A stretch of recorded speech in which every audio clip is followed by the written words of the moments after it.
right, so it's Friday night. Rock. We're not doing an actual episode or anything. Maybe. We might turn into it. We'll see. Take that out of my pocket so I don't blow my back out. So welcome to Feeble Neighbors. Yeah.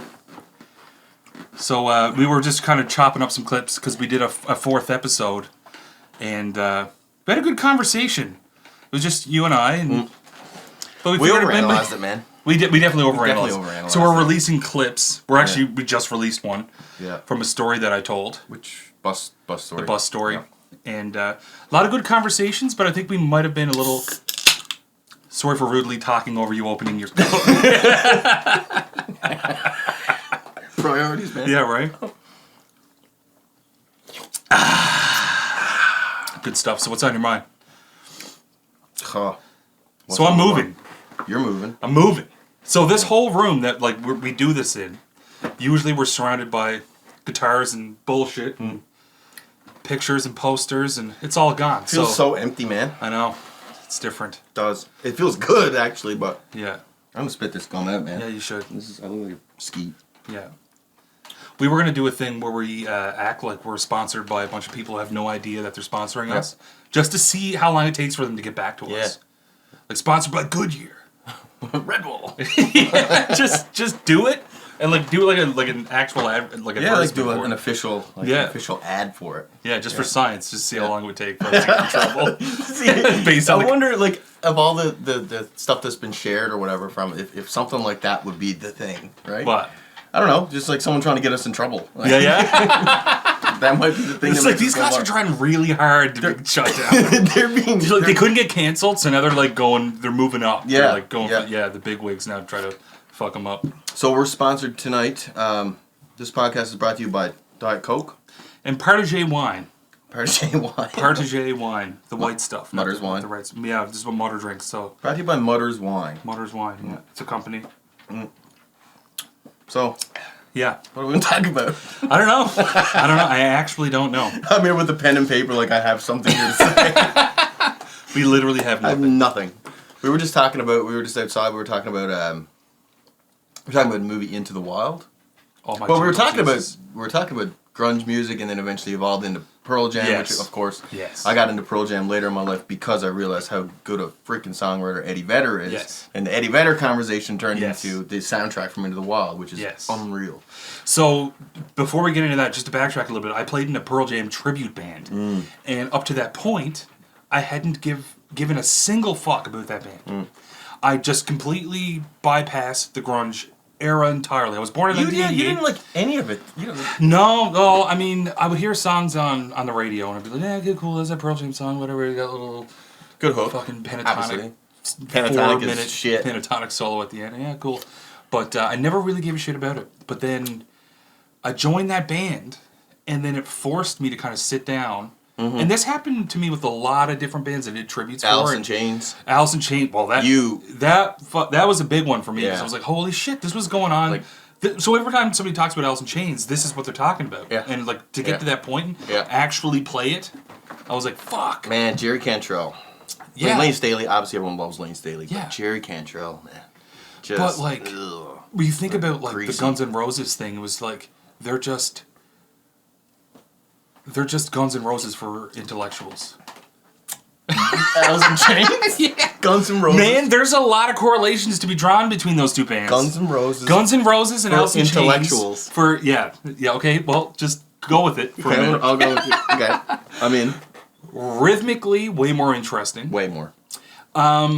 Cantrell's leads are very traditional blues rock. Slash. Production-wise, kind of around the same time, so a lot of similarities there. Just like the big bombastic room sound. And darker, a little darker. Definitely darker. But again, I don't know if it's even in the production though, or is it just? Well, Guns N' Roses' budget from day one was $10 billion. Recording, I guess they went from 0 to $10 billion. Yeah. But I don't know. I always kind of drew a distinction between those two bands because I've never Alice in Chains kind of were later, right?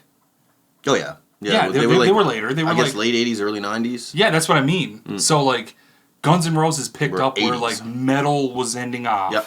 And they were like, okay, we're going to carry this in, but we need to kind of, during this whole grunge thing, say, what are we going to do with this that's going to still keep it rock and roll? Who's asking that question? What are we going to do with this? What do you mean? Guns N' Roses. Okay. Yeah. So I'm just saying, like, Guns N' Roses were kind of coming out of the metal thing into the grunge thing, but they needed to do something different for them to be Guns N' Roses. Yeah. So they took, like, the fucking Motley Crue thing. They had, like, the rock star appeal. Yeah. But then I just feel like there's a lot of... there's, like, an element of simplicity to their music that wasn't, like, AC/DC simplicity. But it was, you know? Yeah. Yeah. But, so did you listen to Alice in Chains? Were they one of your... Well, kind of. Yeah. I'm not going to say I was like this crazy Alice in Chains fan, but I really, really liked some of their stuff, you know? Yeah. But to be honest, I had some friends in high school who were huge Alice in Chains fans, and they liked everything. Like, they put on to be honest, I wouldn't really stick on an Alice in Chains album and listen to it front to back. Yeah. I would have to skip some songs. I'm not going to lie, right? Yeah. But the good Alice in Chains songs, I'd say to this day, are still some of my all-time favorite songs. Yes. You know? Yeah. Just the harmonies, like Lane's and Jerry's harmonies, man. Like, God, they were just so dirty, and they would make these harmonies that it almost felt like, I know it's not technically this, but if their voices didn't sound the way they did together, it wouldn't work. There's a blend. There's something about those two tones, those two timbres that just were like, ugh. So Black Keys Way to Blue was one of their later albums. It was long after Lean, so it was Cantrell singing on it. And I only found this out last weekend because it's one of my... That's how I got introduced to Alice in Chains, was starting off with that. This is before I started playing their music and doing tributes and stuff. But I heard this album was way newer, but it had all the vibes of what Alice in Chains was, because it is Jerry Cantrell at the core of it, right? Yeah. But it was him doing vocals, Jerry Cantrell doing vocals.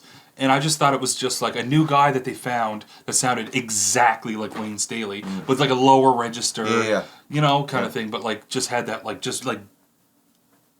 slamming powerful vocal sound over the mix. And it's funny, I never really would have said or considered Jerry Cantrell a slamming powerful singer until hearing that. Yeah. He was always the guy doing harmonies. And he did sing some leads, obviously, you know. But there's an element of both of them pushing at the same time to make it that fucking... just piercing. Yeah, he's not in the background doing a falsetto. Yeah, he's not doing that shit. No. Like, they're both singing. They're singing. Yeah, they're both singing. Yeah. But I heard that Lane Staley was one of the loudest vocalists that anyone had ever worked with, ever. Extremely loud. Which is impressive for, if you consider the fact that dynamically overall, he sings very much in the same registers. Yeah. So to be able to do that for like a 2-hour show, it's crazy. But incredibly loud. Wow. And we talked to Andrew, when he was talking about vocal, just stamina and stuff, and having to just kind of constrain everything, keep it down, but I guess this guy was an exception. Constrain everything so you just don't rock your voice, because Staley was really screaming out some shit, man. Yeah, 100%. Yeah. I didn't know that. I didn't know he was a loud singer. It's funny because I'm so used to thinking about the performance, the unplugged performance, and he was obviously more restrained there, but it's an unplugged performance. You know? He was extremely high on drugs too. He was. He had those shades on, right? He was wearing the shades for the whole show. Yeah, he was so weird. Man, some of his lyrics, I never really paid attention to the lyrics. Again, we talked about this before, but I'm not a lyrics guy. But my girlfriend Jess is a diehard Alice in Chains fan. She has lyrics tattooed, doesn't she? No, that's for Incubus. Yeah, right. Yes. Sorry. But she, kind of brought to light to me that some of the lyrics are just, I literally want to die. Some of his lyrics are just so candid about what he was going through, and that was a big part of the grunge era in general. Was just this fucking, we're all going through this shit together. We're all having a horrible time, and nobody understands us. Yeah. That's the core of grunge. Yeah, lyrically. Yeah, lyrically. Vedder kind of broke inside of that a bit. A little bit. He was kind of a segue into something else. Yes. He was definitely there. Yeah. In the pits of despair, and was pretty open and honest about it. They weren't shy about the, about revealing that, obviously, right? Yeah. There was no... wasn't a lot of flowery language about listen to the lyrics for Nutshell. Oh my God. Yeah. That song is just it's a bit. I can't even listen. Do you know what the details of his addiction were? Was it prescription stuff, or was I it don't more really. I had called heroin? I think it was heroin, but I don't know. Yeah. I don't know. Yeah. He was. I think it was heroin. Yeah. But he had been so isolated, and correct me if I'm wrong, but they had to get. He had been so isolated for so long when they found him that they couldn't even really recognize him, because a guy that famous. Seriously? Yeah, he was found a long time after he died. Wow. I think so. Man, that might not even be true either. Yeah. No, I'm going to check that out. But Yeah. It makes sense to me, man, when I think about, the fucking throes of addiction, right? Yes. Like, I'm not saying I've been in any place like Lane Staley. Yeah. But I can kind of relate to it a little bit, man. Well, think about anything that you've gone through and then be thrusted into that world. Could you imagine? That he didn't really seem to want. No. Exactly. That's where the beauty of the music and the lyric kind of came through for him, was this like discontent for everything that he's in, right? If I can't be my own, I'd feel better dead. Exactly. Yeah. That was them bones. That was them bones. Boom. Right? Yeah. It's such beautiful melodies, and it's like, and I haven't done much research in his like musical knowledge or like kind of where he came from, but I mean, those melodies are fucking beautiful, man. Like, and it's a big part of it. It's kind of like why we always get such a boner over Deftones. Yeah. Because it's like underneath, yes, they have a rockin' groove going on always. Yeah. But like, and without those vocal melodies, man. Yeah. And say what the fuck you want about Chino. No. Yeah, he's a writer. Man, can that guy write a melody? That's what I'm saying. It's unbelievable. But I feel like he doesn't know what the fuck he's doing. And that's what I love. I feel when I say he doesn't know what he's doing, I'm saying he doesn't. If you asked him what notes he was singing, I feel like he wouldn't be the guy. No, I don't think so. Because he just seems like he came from that new metal punk thing. Yep, and like, it was just definitely. Like, yeah. And he did a lot of that like rap shit too, right? That, exactly. Like, rap, whatever. Yeah. That's not to inherently say that if you rap that you have no fucking idea what you're doing. No. Yeah, but yeah. I mean, it was kind of like you could see in some of the melodies, and someone might get a little pissy if I say this, but it felt at times when he was singing a melody and wasn't sure what to do, he'd scream and rap something. Yes. Yeah. It's still yeah. Exactly. But I love Chino, man. Yeah. I love Deftones, and Abe Cunningham, that drummer. Yeah. That's an example of a drummer that when I listen to the band, the first thing I hear is the drummer. Me too. And to tell you the truth, man. And it's weird agree on that. I hear that. He's not technically, man. I don't see him on Modern Drummer magazine or anything like that. But he used that sharp piccolo sound, man, cutting through. I don't know if it's just a super fucking. But like we were talking about earlier today, actually, just like how it just sounds like it always sounds like the bass guitar and the drums are always here, locked in a room together. Yeah. And then Chino's got like. Floating around. He's floating around. Yep. And, I think, I don't know. It sounds to me, I'm not going to say I think Chino does this. Yeah. But it sounds to me like Chino goes in the studio and has some sort of idea what he's going to sing, and then they just play the song, and he kind of goes, and just sings, and they're like, oh, that was good. Yeah. Try to do something like that again. They definitely got a producer there to be like, okay, so this is what you did. Yeah. This is where it's going. Yeah. Let's try this next time. Yeah, like, let's recreate that. And that's not to take anything away from Chino. I mean, of course not. I mean, but there's something to the fact that he what's his other band? Sleep? Is it Sleep? I don't remember. Is it Sleep? It's some. But anyway, he's got. We're gonna piss off some people. 100%. But he's got another side project called Crosses with some of the band members from ISIS. That was a metal band. I believe metal. Probably metal. Before ISIS became ISIS. It was always ISIS. But I'm saying, before we got mad about it. Well, it's just...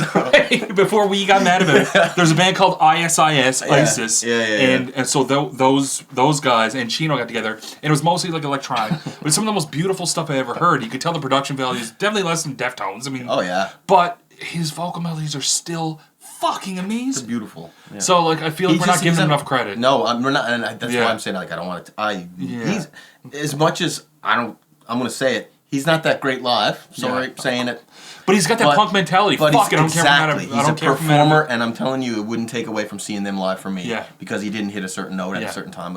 It just doesn't matter. I'm guilty of that, and I know you are too. Oh, yeah. When you know that somebody sucks live, it affects your listening experience. Oh, God. Big time. It really does, though. Man. It really does, because when you... I'm thinking of like 5. Oh, me too.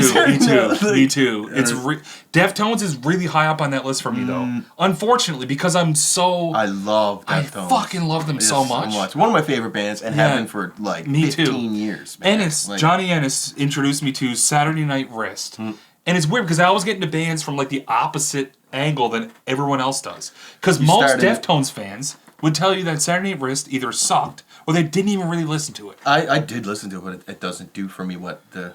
Yeah, the earlier stuff. Around the Fur and White Pony. Those were the 2 albums for me that got me...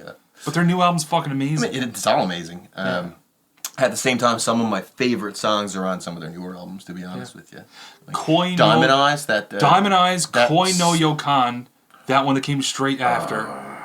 Dude, I was like... That's all I listened to for a period of years. Yeah. Them and Carnival were like my 2. That was it. Carnival. That was it. So good. I really got to get more into them. Yeah. Every time you put it on, I'm like, who's this again? Like, yeah, exactly.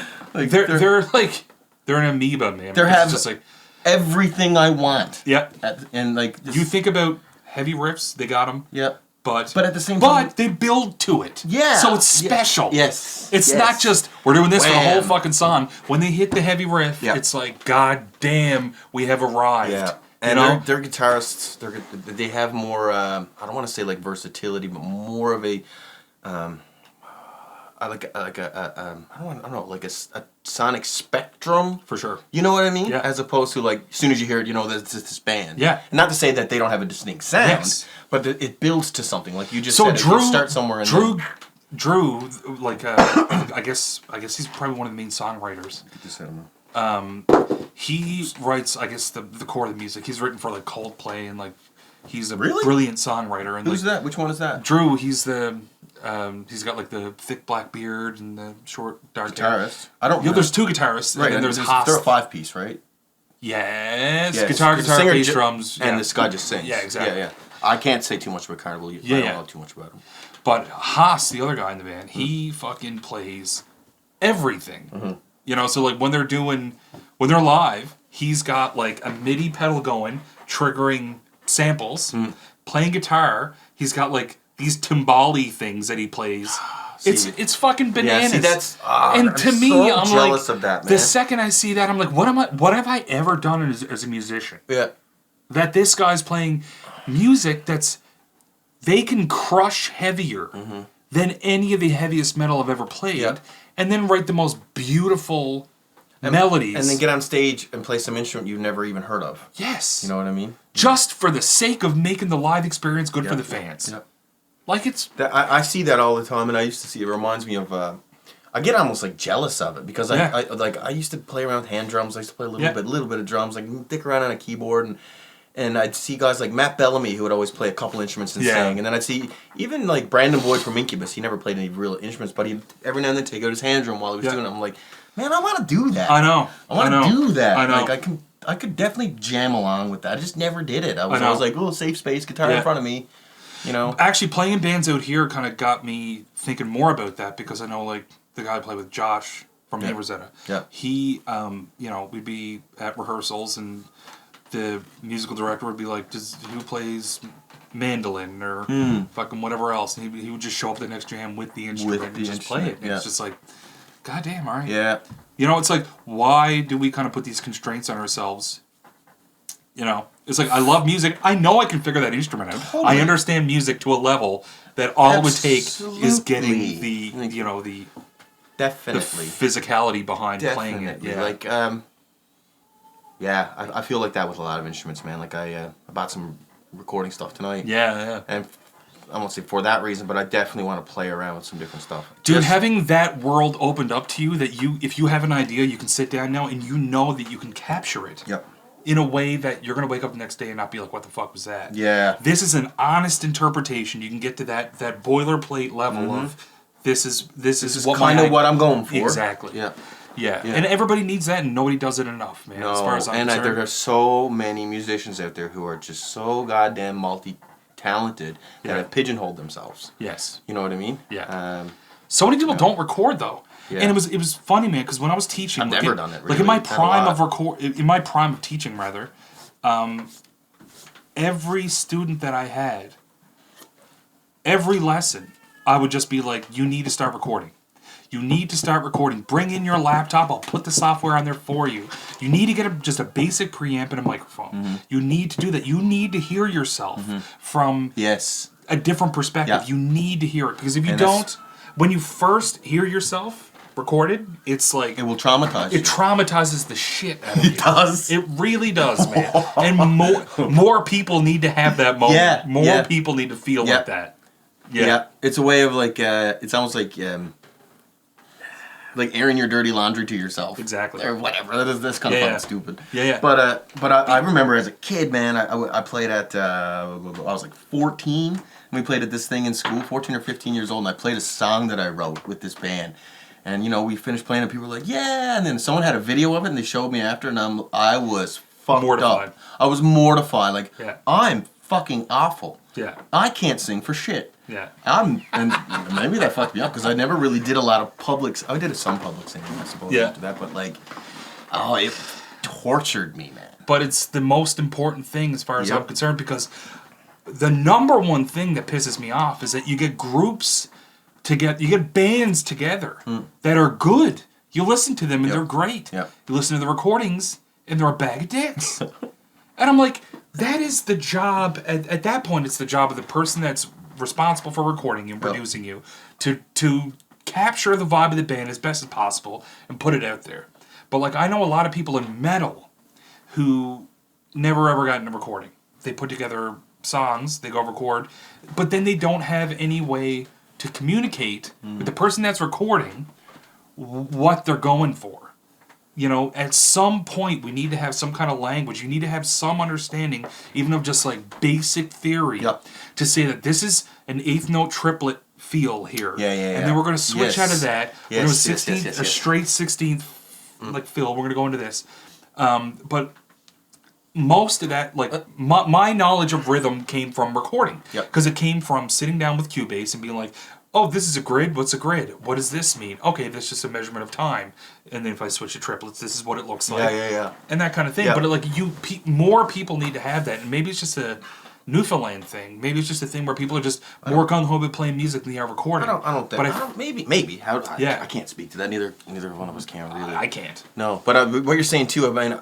And like aside from even the theory thing, is having the language of the studio, the language of recording, which is the language of music. Like just to refine what's going on here. Yes, it's cool to get up and play those songs, but to get in and be able to speak about it and be like, this is what I want. This is these are the terms of communication that are going to get me to the next level in a way. So how do you have that? What? You have that. You have that ability to interpret. You have the ability, like if you went in the studio with your music tomorrow, you would be able to sit down and you wouldn't, like if you had every resource at your fingertips, you would walk out of that studio exactly with what you had in your mind. Maybe. If I could do it. You mean if I...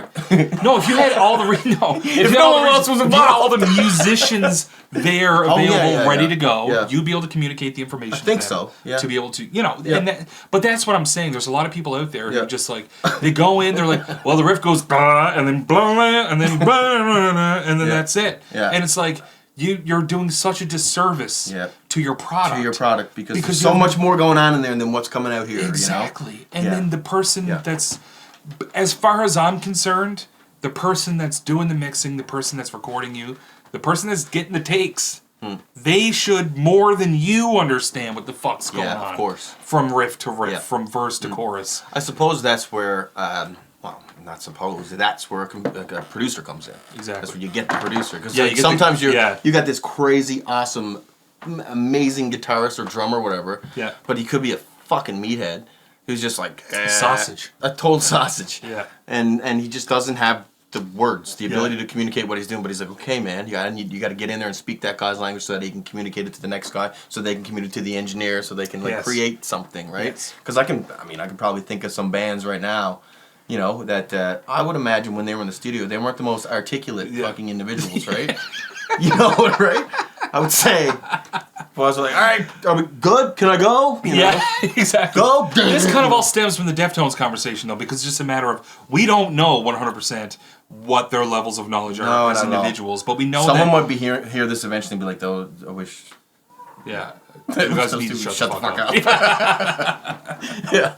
We were talking about... this started from Into the Wild. Into the Wild. Yeah. Yeah. So, I watched that movie for the first time 6 months ago. And I had heard about it a million times. 6 months ago? 6 months ago was the first time I saw the whole movie. And it still hasn't left my mind. I think about that movie like once a week. That character. Since that then. guy. Christopher McCandless. Holy gentle Alexander Jesus, man. Supertramp. Supertramp? Supertramp? Oh. That was his pseudonym. I don't remember. Alexander Supertramp, like when he went and signed into that homeless shelter. Oh, and he's like, Alexander, he's like, I need a name. He's like, I need a name. So he got rid of it. Because remember, he burned all his money. Yes, he and the burned all lady his was IDs. there. Yeah. And she's like, what's your name? Alexander. He's like, Supertramp. She's like, Supertramp? Yes. All right. Okay, Supertramp. Yeah. But that movie, oh man, I mean, I need to watch one of my favorite books tonight.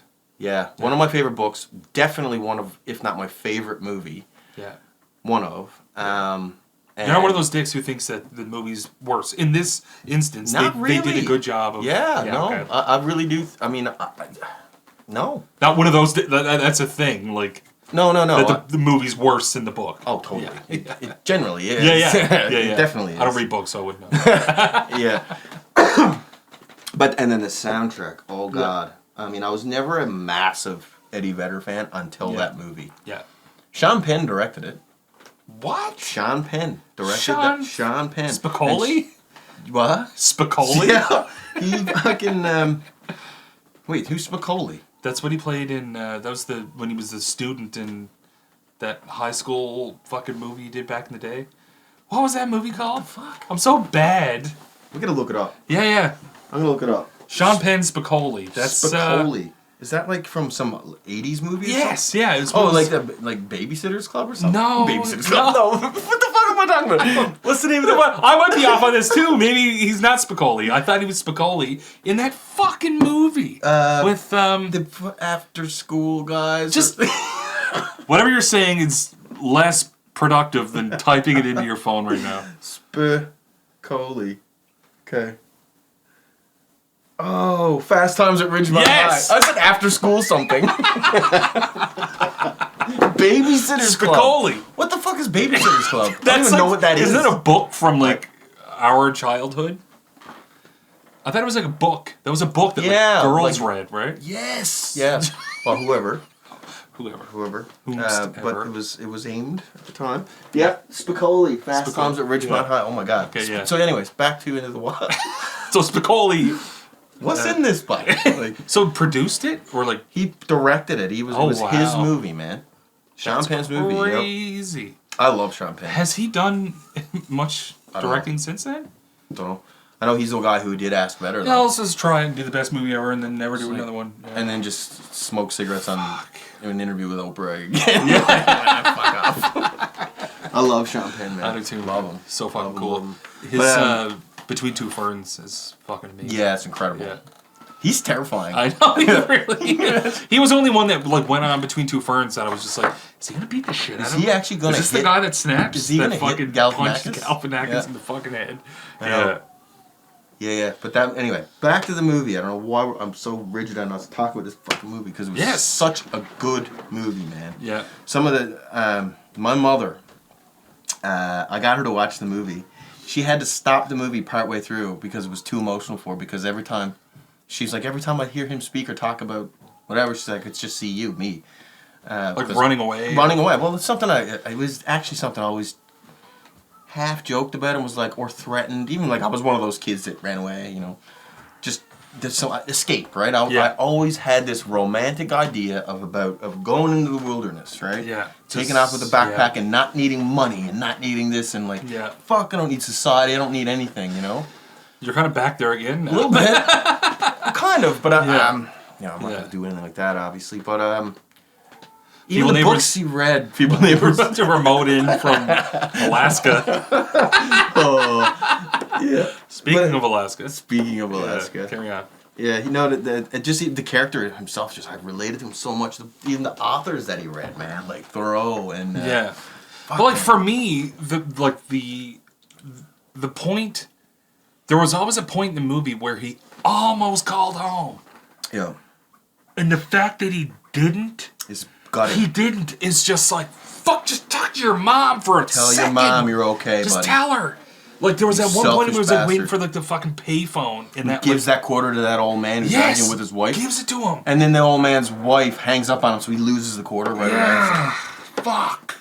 Ah, it's gutting. But it's like, he doesn't even come close. Like, he comes close, but he doesn't. You can tell that he's not going to do it. He's not going to do it. Well, he doesn't do it. Yeah. Well, he literally doesn't do it, but like, do it. Fuck. What a brutal character. Such a beautiful movie, though, man. So fucking beautiful. And the point of it all, in all of that need for escape and that need for being alone to figure out the world on my own terms and all that stuff, the very last thing he discovers before he dies, and he writes it on a page on a Dostoevsky book that he's reading.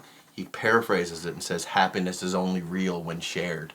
And that's the last thing that he thinks about. I don't remember that. That's amazing. The whole point of the movie, really. And I'm telling you like what Sean Penn meant, but like happiness after all of that isolation, after all of that escape, after everything, how he just felt he needed to get away from, he realized that happiness. He writes it on the page. Happiness is only real when shared. So, but can you discredit the fact that he just had all these awesome experiences with all these random people? No, but he realized when he was up alone in Alaska where he died, he missed people. He didn't need to do. But he tried to leave, remember? And then the water had filled up in the river because he wanted to go. But then he ended up getting pushed back inland. And that's when he ate the bad berries. And then exactly. Such a tragedy, man. Fuck. Oh, God. Did he actually write that? Was that... I don't know, but seems a little too. It's a bit movie, pretty filmic. You know, it's definitely dramatized, but judging by the authors that the guy did read, because they did find like some of his journals and stuff like that. Wouldn't surprise me if that was something, but whatever. But it's weird that that's a movie where it started out like I'm going to run away, and it's exciting for us watching it. We're in this journey with him. Yeah. And it plays through the soundtrack. And you listen to the soundtrack, it plays through it like that, too. Like, Setting Forth is the first song, I think. It's called, one of them's called Setting Forth, and it's just him, like, boom. So it's like a concept album for Vedder. Kind of, yeah. It absolutely is. Well, it would have to be. He's literally telling the story for the whole... Yeah, it's a soundtrack, yeah. But... perfect for Vedder. Just, you couldn't pick a better movie for him to write for. It's... Yeah, and it's just a testament to his songwriting, his abilities, But... Oh, poor Andy's having a go. Yeah, Andy's having a go. That's definitely getting all picked up by episode 7. Aww. Sin. He'll be alright now once. He did that earlier for me, too. Yeah. But yeah. But, yeah. I need to watch that again probably tomorrow. We're both thinking about that thing that we said earlier, though. Oh, my fuck. Okay, so... Just... You can lay it out for us. The young girl. The young girl that he meets. That he meets in the desert. Yes. When he's at, what's the name of that place where everyone goes? All the campers go at a certain time of year to do, like, the slab something. Yeah. Slab Fest or some shit. Slab Fest, that's in Gander, isn't it? I played Slab Fest.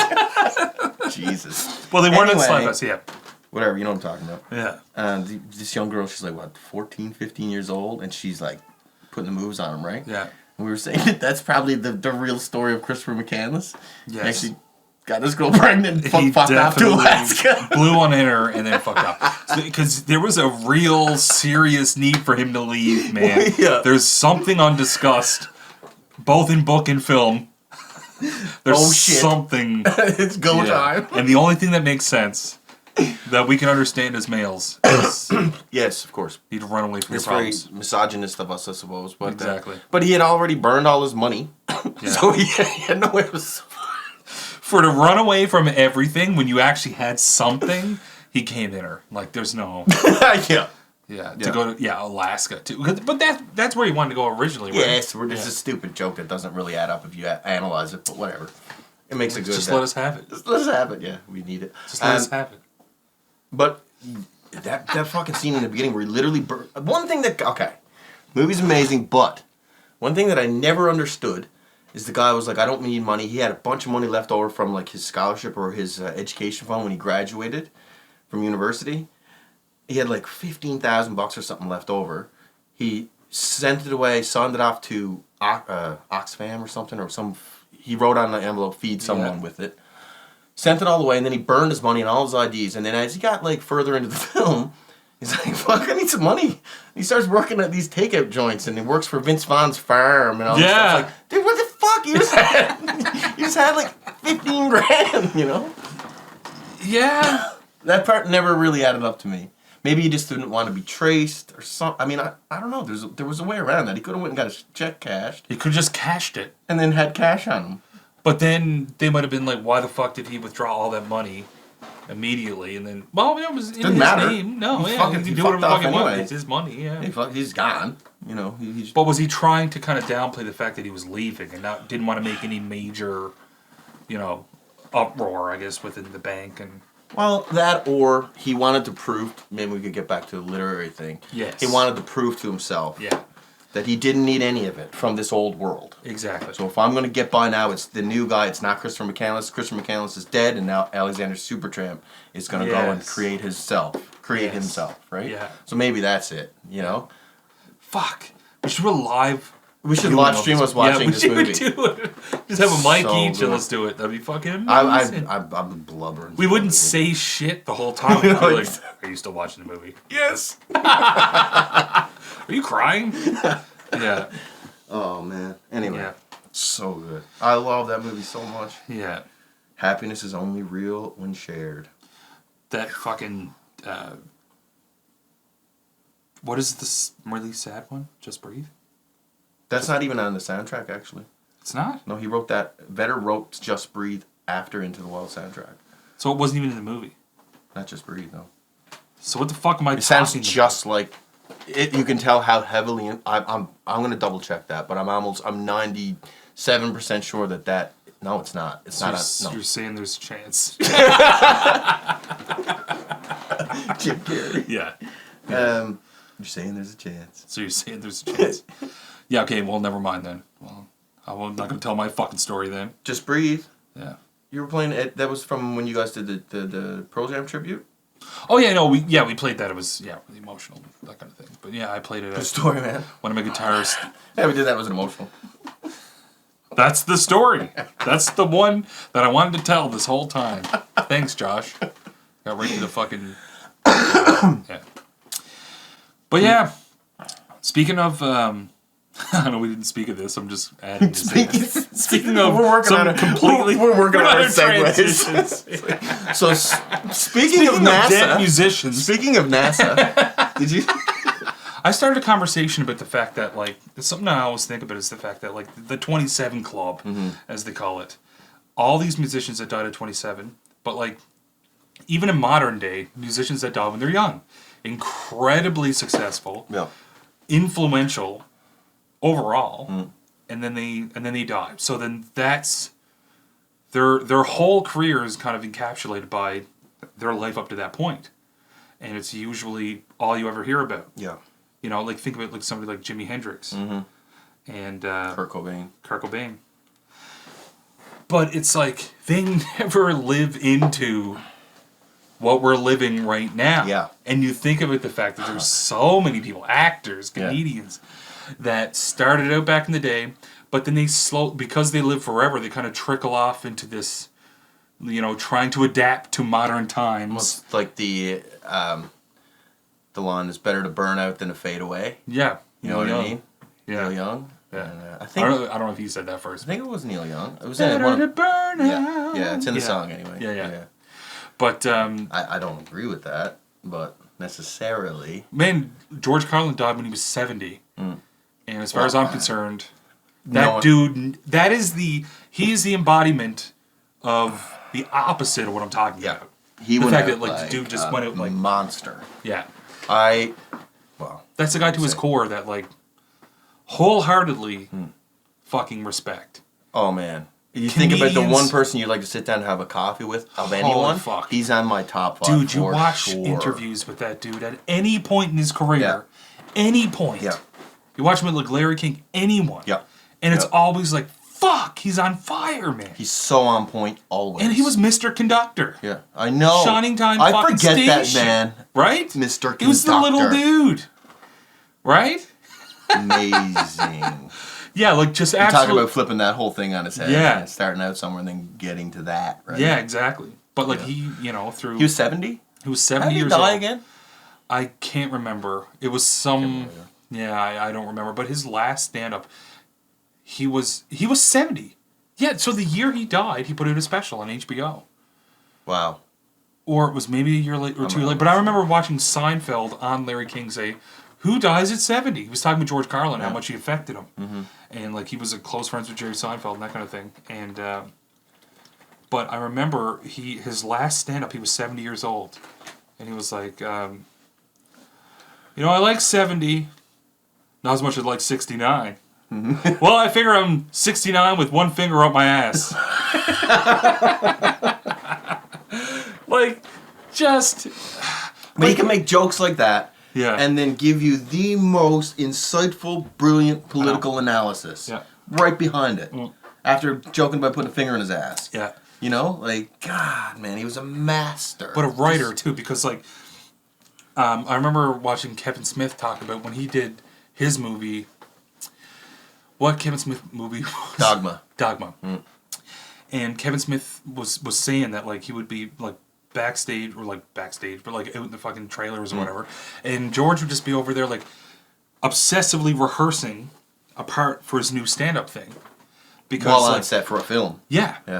And he would just be like going through it, but he would have these long, what sounds like a ramble, because that's how much of a professional he was. He would disguise the fact that he rehearsed the fuck out of this. He would just go on this like long fucking, it was just like brilliant tirade about something. And brilliant. And just like you can tell that like every word was obsessed over. Yeah. Like such a fucking professional, man.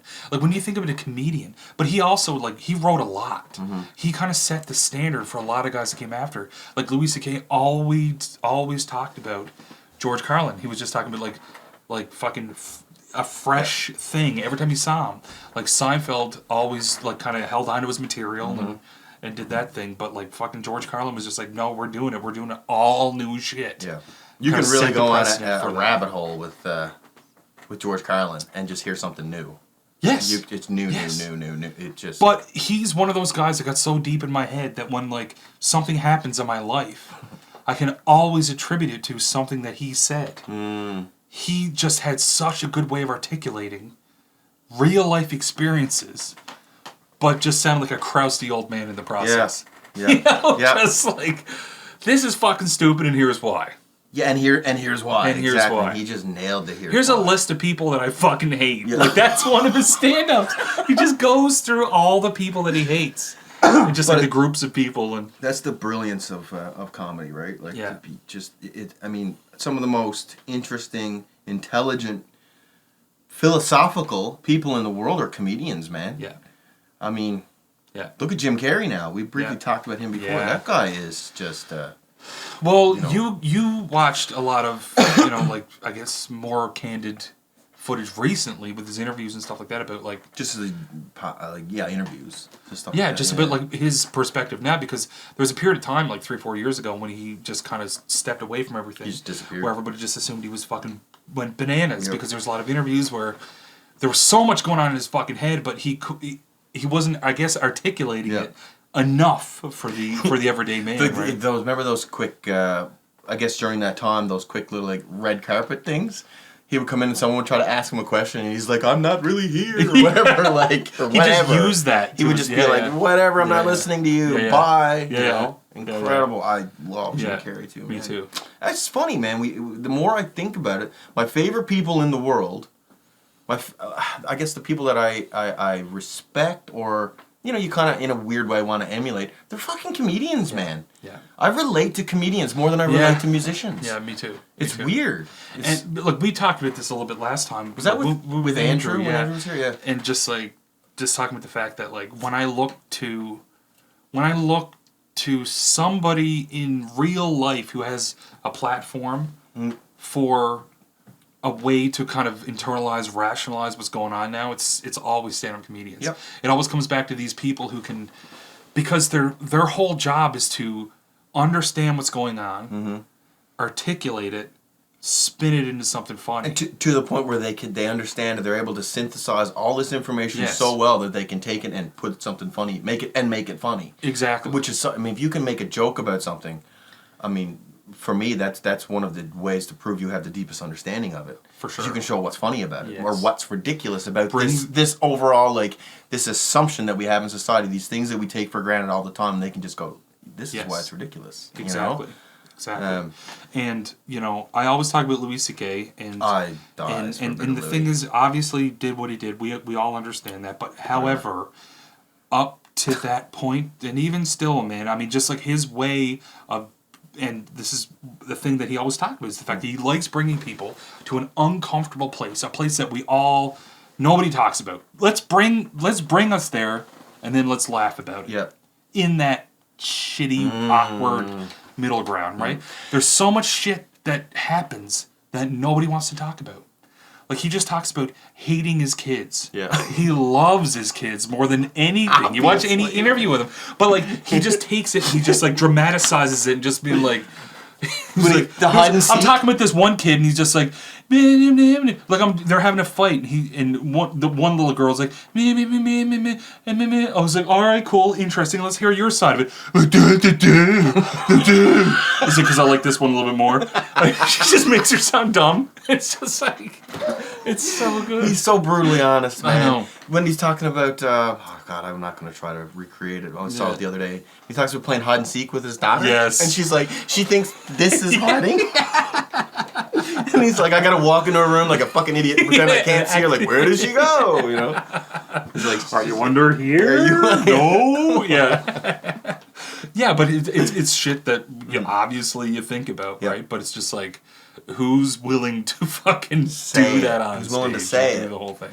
But they have and that's it. It's the courage of these. But he talked about the fact that when he went on Conan O'Brien, one of the big things that kind of broke for him there probably 10, 15 years ago was he did a bit on Conan O'Brien talking about how amazing everything is now and how it's wasted on the biggest pile of shitheads. But what do you mean? How it's just like everything's amazing.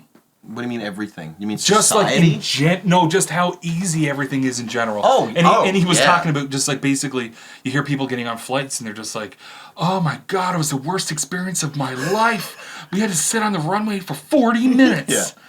Yeah, and then he's like, and then what happened? Did you fly through the air miraculously? And then he's just like, well, the seat doesn't go back far enough. And then travel, whatever it is, the sentiment is, and travel so many thousand miles, and like later that day, it's like, all you do, watch a movie, take a shit. Yeah, years ago, you'd be a big group of people, a bunch of you would die on the way, you'd have a baby, a completely different group of people by the time you got there, right? We're just reciting Louis C.K. at this point.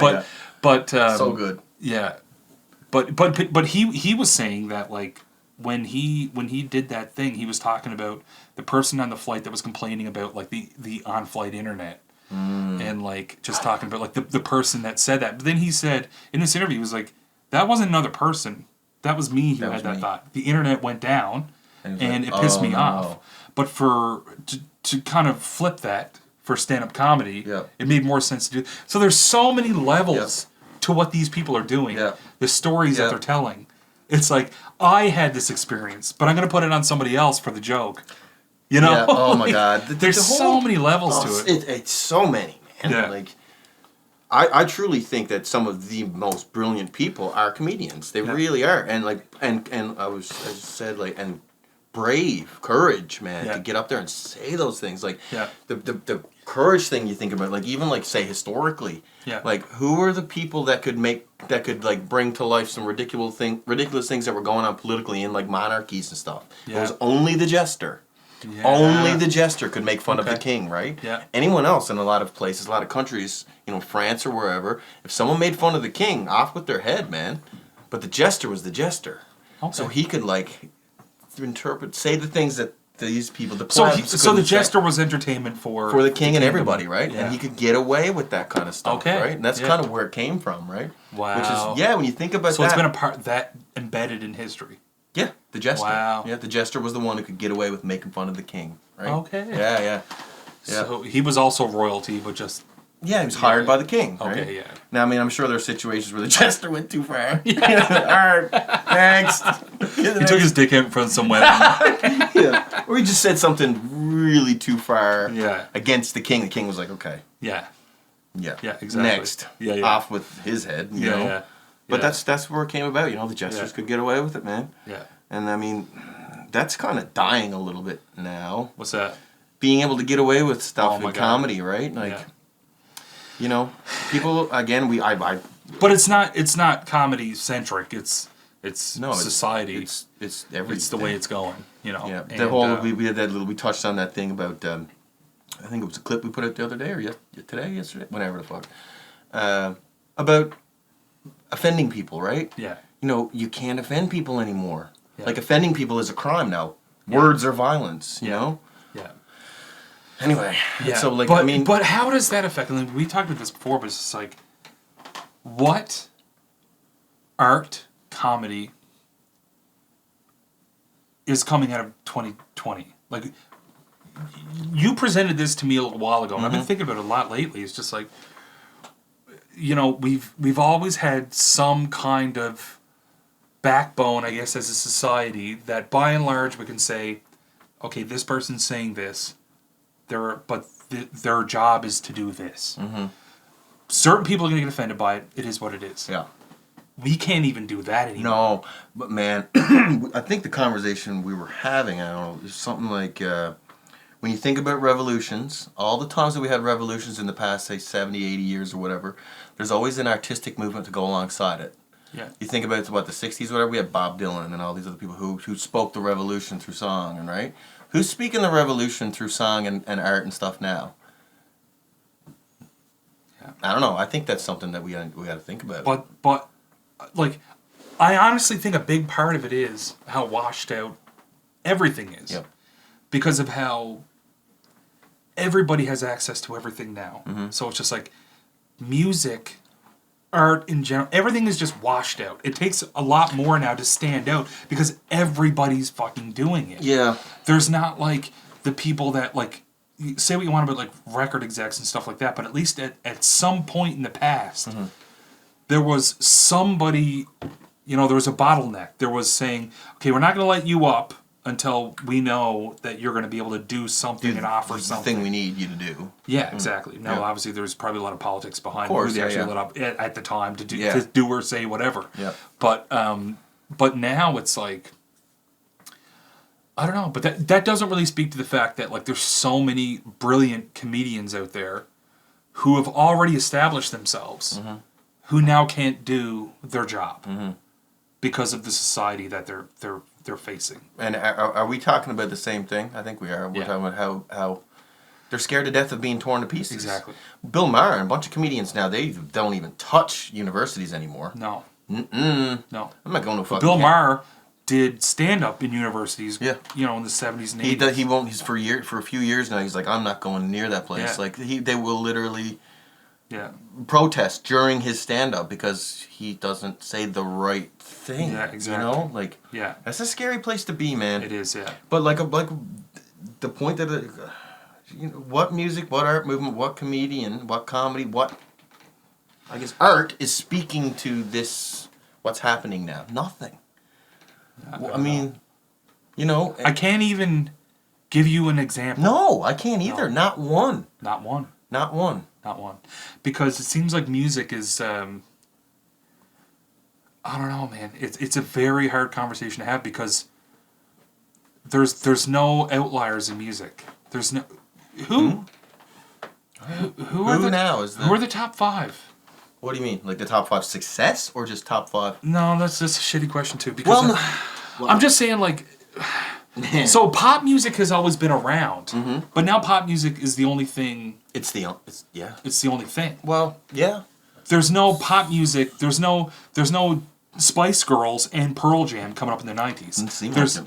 What's that? Doesn't seem like it. No. No, there's no division no, anymore. No. You know, and I always hear Dave Grohl just talk about like there's tons of great rock music. Don't say rock is dead. It's easy for him to say that. He's like fucking multi-millionaire worth playing $1 rock billion. and roll. Yeah, that's what I mean. It's like fuck off, man. Like shut up, Dave Grohl. Yeah, exactly. Yeah. Like I love you, but shut the fuck up. I love you too. It's like but it's like yeah.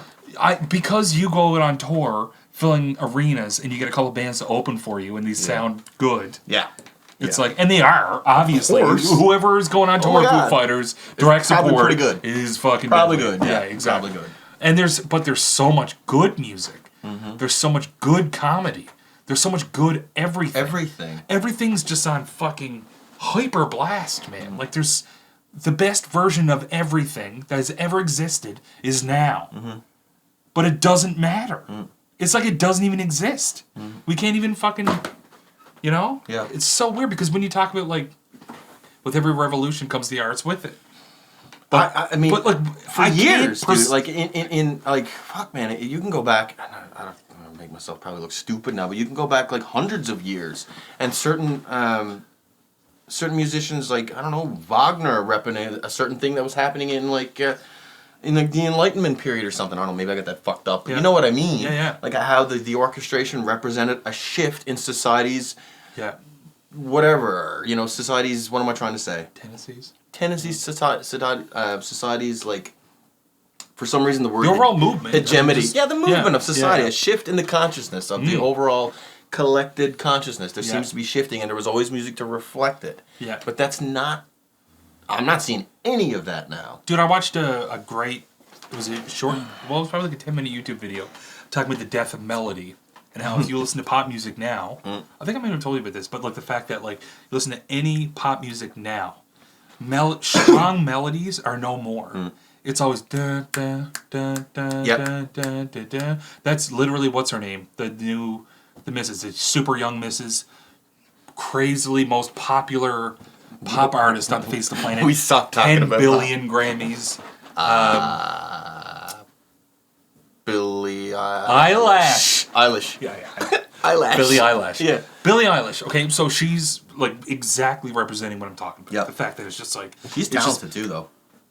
Amazing, great stuff. It's something that you I know. What you mean though? But I love lack of melody. I'm like it's my favorite thing. It's just space. Like, give it some rhythm and give it some space and stick with. You don't need to jump around. Yep. However, it's just it's a weird shift because the melodies aren't moving anymore. They're stuck in a box. It's just like it's all within one octave.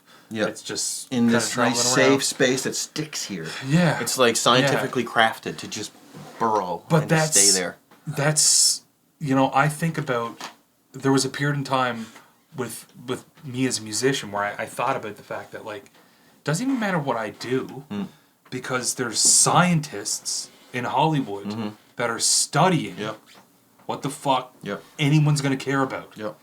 And the trends are mind-blowing that they can predict that because this is working right now, like when the Ed Sheeran thing happened, everybody just did like 1 minute with an acoustic thing for like, everyone was just trying to do that, right? They got Ed Sheeran, he was at the top of it, and then it was just but then Hollywood just decided, okay, no, these are people's tendencies, let's push that out. But it's like, it's so custom tailored to the biggest demographic possible, as opposed to one person standing up with a voice. That doesn't happen. Where the fuck is Bob Dylan now? Yeah. There's no that anymore. You just that's everything right There's there. There's none of that. Where's Bob Dylan now? Yeah, exactly. And Jacob, you're fucking not doing your job. Wallflowers guy. Anyway. Yeah, get your fodder on the go, bud. Get fodder on the go. Yeah. One Headlight Man. I fucking love that album. Good tune. I got that shit on Columbia House. And 6th Avenue Heartache? 6th Avenue Heartache. It's good. Yeah, the trade-off vocal. Yeah. It's so good. Yeah. Same black line that was drawn on you. Yeah. Yeah. Yeah. That's something that I feel like does not get talked about at all. Like, where's the movement? Where's the art that reflects this? Whatever. It's not, I don't know. It's not a movement. Does there need to be? No, but every era, I guess I hate using the word. I got this thing with the word decade too, but I'm a weirdo. how like it's just funny how we space things in decades. Like somehow like 10 years represents and then all of a sudden there's a cutoff. And it's like, okay, 2000, now we got to do something different. Like, exactly. It's all even though we lived through it and didn't see any cutoff. It's all hindsight, retrospective narratives we create or whatever. Yeah. But what was my point? We were talking about I don't know. What was I talking about? I just lost it there for a second. I started thinking about decades. Yeah. The thing that represents 2010 to 2020. Dude, I don't know what represents 2000, 2010. Okay, sure. So since 2000. But think about this, man. That's an interesting thing. I reach a point in my life where I don't care anymore? No, I don't know. Can someone tell me, though? I don't know. What marks 2000 to 2010 as artistic movement or something that... What about the 90s? Grunge. Yeah. You know, certain types of hip-hop movements. You know, a lot of underground stuff that was coming through. 80s. Cocaine and hairspray, you know, exactly. You know, there was something that a thing that represented like corporate America was 80s stuff coming through, 70s, 60s, you know, the revolutions, these different things, you know, and you can go further. 50s, you think about, you know, I won't get, but what about that? Those 2 decades, what did they? But it only really maybe we're just fucking dumb and we don't know, but I don't think. I don't know. I would challenge someone to tell me what represents the decade between 2000 and 2010. Or 2010 to 2020. Okay, so think about this. If you were born in 1960, did you see a difference between 1970 and 1980? If you were is it something we need to do in hindsight, maybe? Yeah, like if you were in it. However, my parents were maybe born we're not far enough away from it. My parents were born in the 60s, and they can give you a definite distinction between 70s and 80s. Yeah.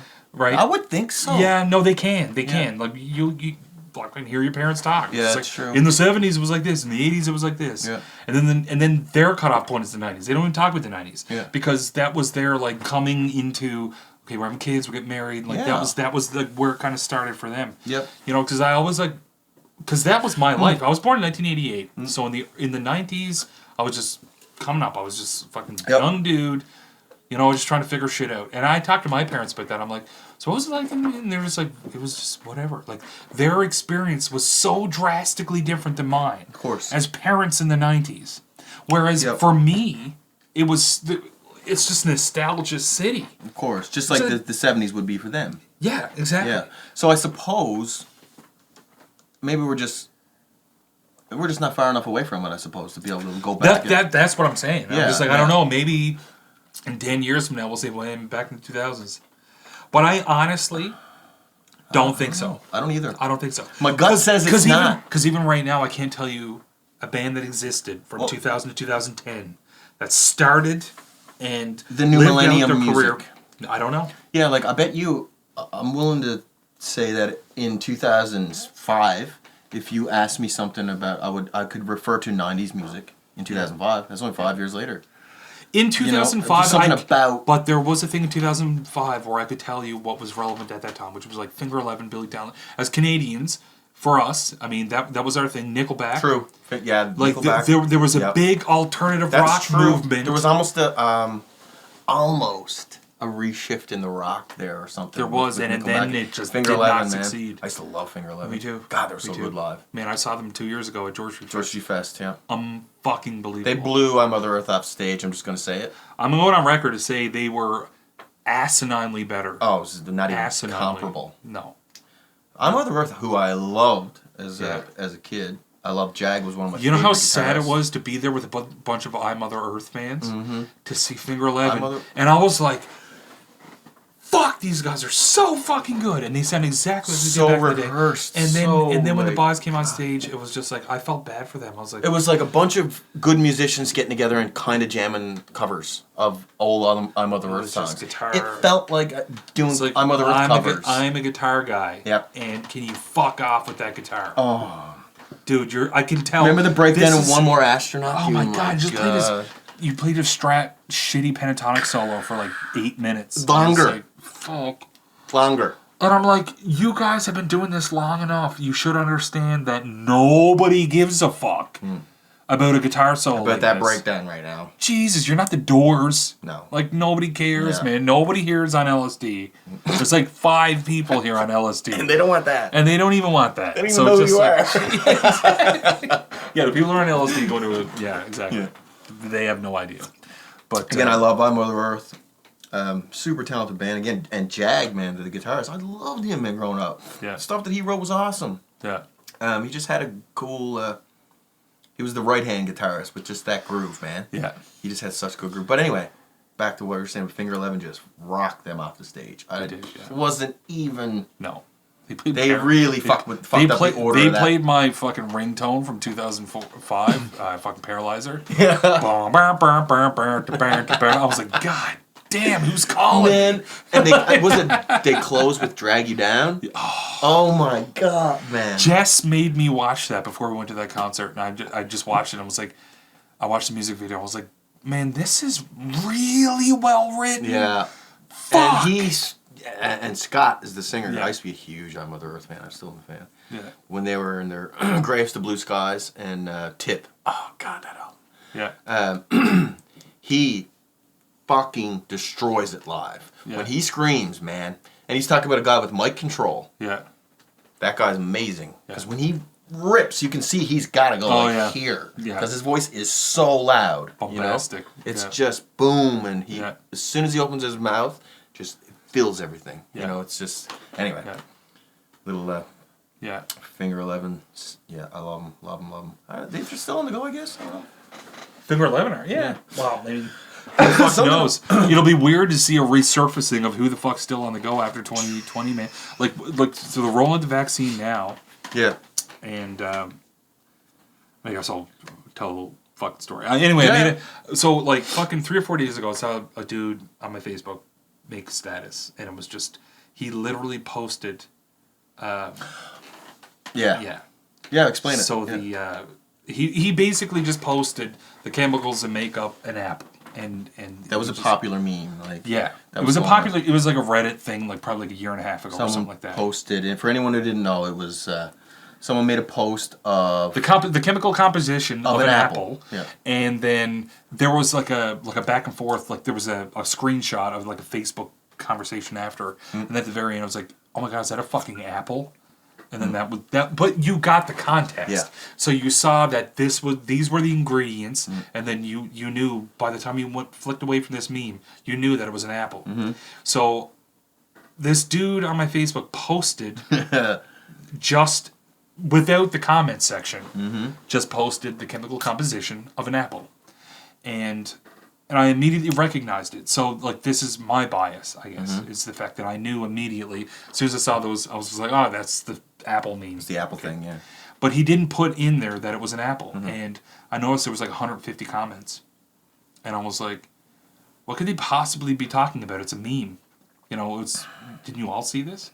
And I went in there and it was just like, fucking everybody. But the reference point was he said, this is what's in the COVID vaccine. Yes, sorry. Yeah. So that's that he made it like a personal status. It wasn't even a part of the meme. It just said that like, here is the chemical composition of the COVID-19 vaccination. Yeah. Do you agree that this should go into your body? Would you put this in your body? Yeah, exactly. Yeah. And all the comments, I mean, I'd say 40 to 50% of them were, well, there was 50% who said yes. And then there was like another like 40, 50% who said fucking, no, I would never put that in my body. Do you see this? So unnatural. Oh my God, why? And it's just like, fuck. I had to make a status bit. I was just like, straight up.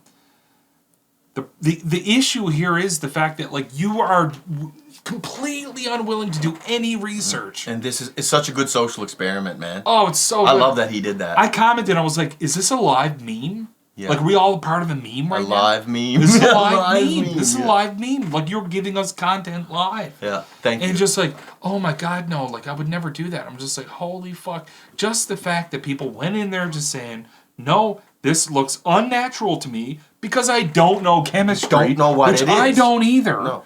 But it's just a testament to the fact that people are just completely ready to go to say, fuck you, as opposed to, what are you even saying? Mm-hmm.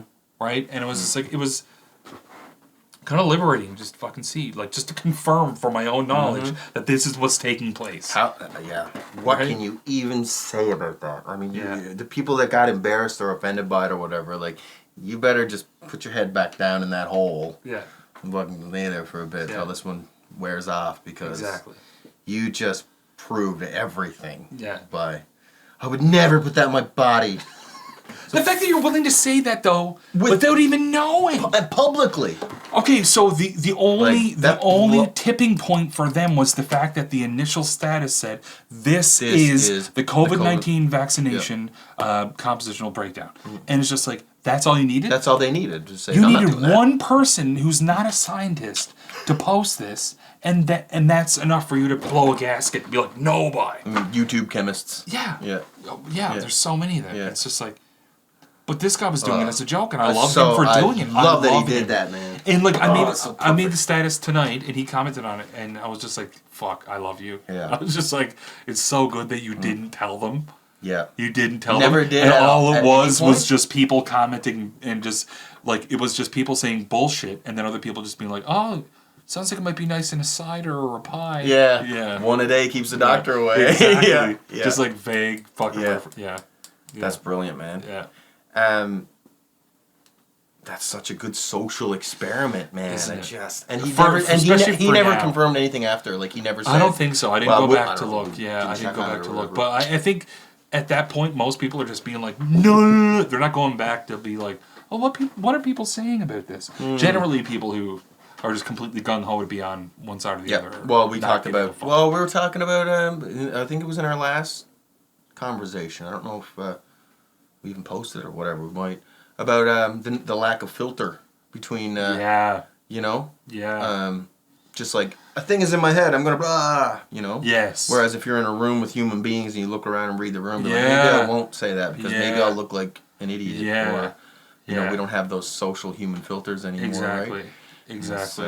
That's something that's pretty slippery. Shit. So we talked about this briefly, but or we didn't even talk about it with this. You just mentioned how the room is empty and you're moving. So you're moving. I'm moving. I'm rotting. I love that that's your reaction. Just like rotting. Disapproval. Fuck you. You posted it on Facebook. I don't even know if I liked it. Yeah, probably didn't. Yeah. No, but imagine I didn't like your Facebook right. We're talking about all this shit, and then I didn't even like your profile. Oh my god. No, but but like I got a good position with the government. Central, pretty sick, man. Pretty, and it's a weird time because it's like there's not many opportunities for anyone at this time. And like for me, like I went into IT for the purpose of there never not being IT, So it's just nice to know that like in this fucking climate that I can fucking score something like that. So it's just like you're still a commodity. Yeah, you'll always be. Yeah, especially in healthcare. Right? Yeah. Oh man. Yeah. Oh my god. Yeah. So you just got a job doing IT for Central Health. Yeah.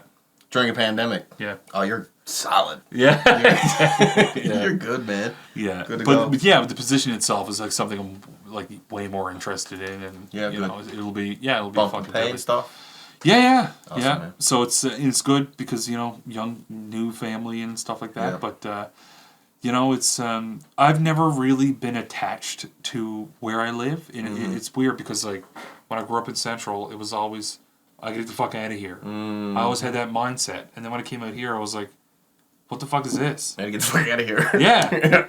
Not even like I'm happy here. Like I don't have any qualms with St. John's. There's so many people who have issues with places. And to me, the older I got, the more I realized, oh, you're just a piece of shit. Yeah. You're the reason that you don't like where you live. Yeah. Like I've seen that so many times. People make like a post on Facebook like, I hate this little town. Everybody's full of shit and blah blah blah. It's like no, there's a lot of people. You can't say that 16,000 people are shitty. No, of course. Maybe it's your little circle. Yeah. Right? Reminds me of the gatekeeper story. Did we talk about that? The gatekeeper story? I think we did in one of our earlier ones. What's that? About the old man at the gate when someone walked. It's just a. That was in episode 4 that we cut. Yeah. Did we did put it in there? We didn't. No. Oh, okay. So anyway, there's it goes there's an old man who hangs outside this village. He's the gatekeeper to let people in and out of the place, of the village, or whatever it is. and someone shows up and they're like, hey, I was thinking about coming in and moving to this town. What are the people like there? And the gatekeeper says, well, what are people like where you come from? And he's like, they're really nice, kind, really giving. We're willing to help each other out. I just had to leave for some other reasons or whatever. He's like, well, you'll find a lot of that here. It's like, cool, I'll go in and check it out. Cool. The next guy comes up and says, yeah, I'm thinking about moving into this town. What are the people like here? And the gatekeeper says, well, what are the people like where you come from? It's like backbiting assholes who'll just steal your, anything if you're not looking. He's like, well, I'm afraid you're going to find that here. You're going to find that here too, which just makes such a good solid point, right? It really does. You're going to find that here. You will find that here because that is the lens you are wearing. Exactly. You're going to find what you're, Yeah. Yeah, that's what you're expecting to see. You will find it. Exactly. Oh my God, that. Yeah. There's good people everywhere, man. Everywhere. And it's like, I'm just, I'm so over just like fucking, I guess, just centralizing where you need to be and just like fucking, this is where you need to exist or not. If not, you're irrelevant. You can problematize anything. Exactly. And, yeah. Yeah. But yeah, moving to Central. So it's, that's where I was born and bred, you as well, but like you've probably been out here longer than I have. I've been off and on here. Yeah, me too. So I moved out here for the first time in like 2009.